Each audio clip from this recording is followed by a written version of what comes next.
Sidney. Welcome to Sidewalks. It's so great to have you with us today. Thank you, Cindy. I'm delighted to be here. Growing up in Chicago during the Depression, what dreams did you have for your life, and at what age did you start writing?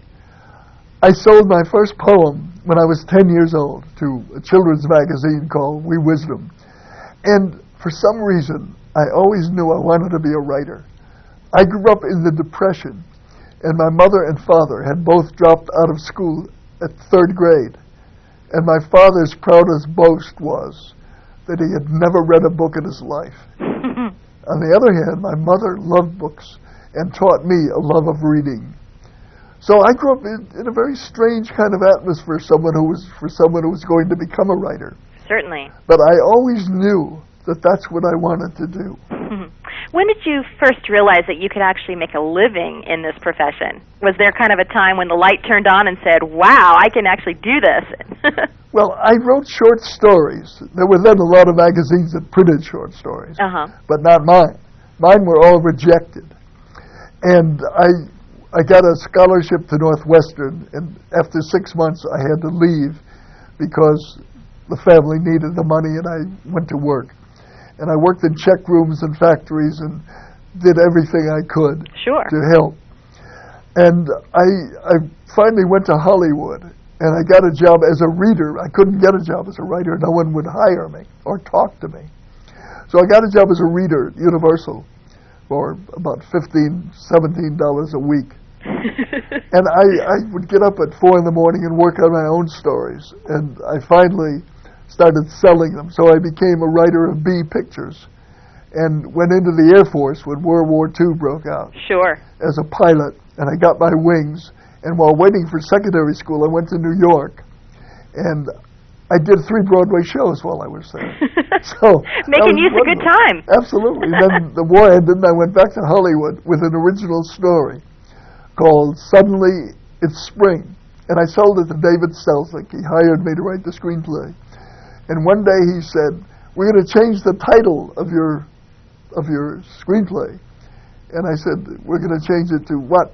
And he said, The Bachelor and the Bobby Soxer. And because I knew a lot more than David Selznick, I said, Mr. Selznick, sir, no one is going to pay any money to see a movie called The Bachelor and the Bobby Soxer. So it opened at Radio City Music Hall, broke all the records. I got an Oscar for it. It was very successful. And there you go. That's how much I know. Oh, boy. Well, you know, it's always good to learn new things, right? Absolutely. Sometimes you just got to put your trust in people. Now, you've written scripts for television, screenplays for film, and Broadway plays, as we were just talking about. How are you able to branch out into those other mediums? Because for those of us that are not writers, this seems like it would be difficult to do. Is the process the same across the board to do those various? Totally different when it comes to novels. The narrative way of writing is totally different from doing pictures or television or plays. I mean, they're similar. Right. But when you get to a novel, it's great detail. And I was very nervous about writing my first novel. In fact, The Naked Face, which was my first novel, when that came out, I was sure that I was going to break every publishing record, that I was not going to sell one single copy.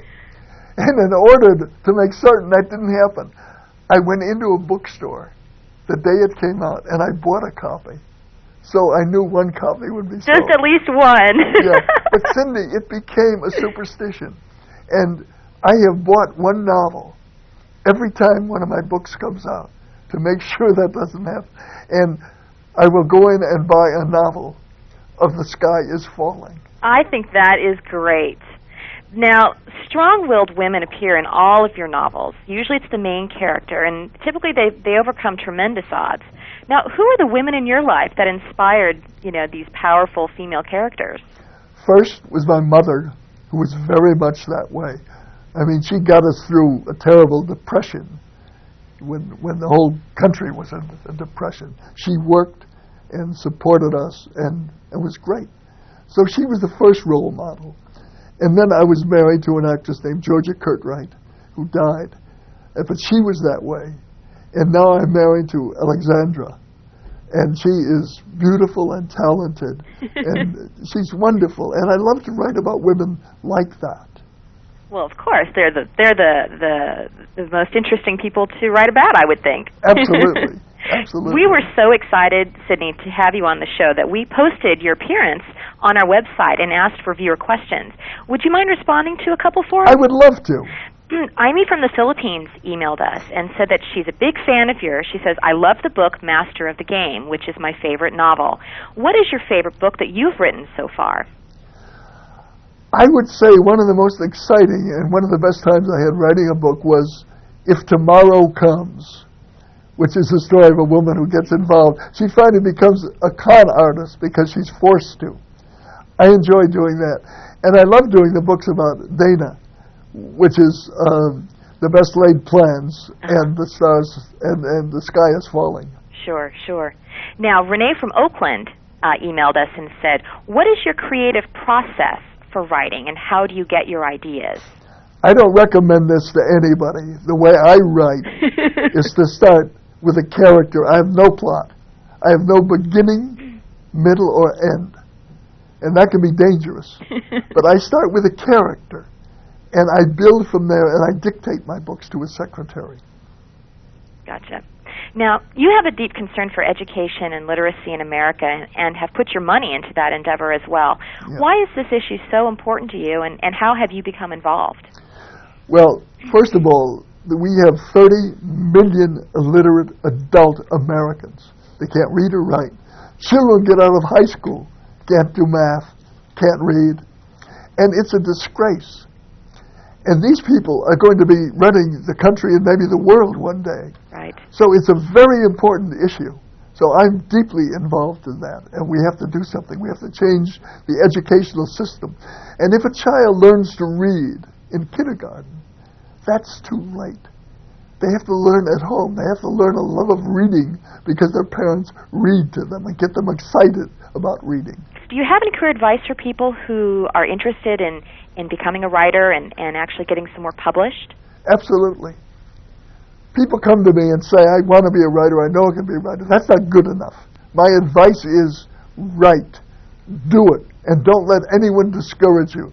The only one who can stop you is yourself, and good luck. Sidney, thank you so much for joining us on Sidewalks today. It was such a pleasure meeting you. Thank you, Cindy. Thank you so much. Bye-bye. Bye.